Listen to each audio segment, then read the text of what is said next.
ქუთაისში მცხოვრები 14,000 ოჯახი მალე სასმელ წყალს 24 საათიან რეჟიმში მიიღებს. 36,000 ოჯახისთვის კი წყლის მიწოდების გრაფიკი მნიშვნელოვნად გაუმჯობესდება.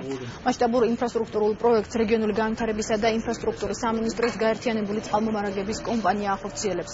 სარეაბილიტაციო სამუშაოების მიმდინარეობას უწყების მინისტრი გაეცნო. ქუთაისში მასშტაბურ ინფრასტრუქტურულ პროექტს ვახორციელებთ, რომლის შედეგადაც 14,000 ოჯახი 24 საათიან ხარისხიან წყალს მიიღებს.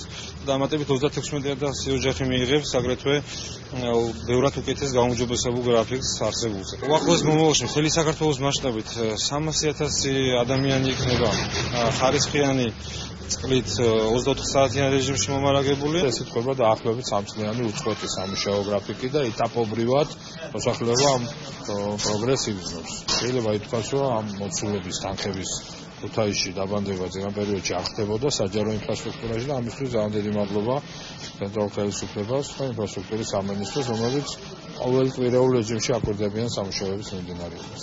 Mēs პირადად ნორმალური ხელფასი მაქვს, მუშაობ და პლუს ამას ვაკეთებ ქუთაისისთვის ყველა მოსახლისთვის წყალი იქნება 24 საათიანი და სუფთა იქნება ყველაფერი.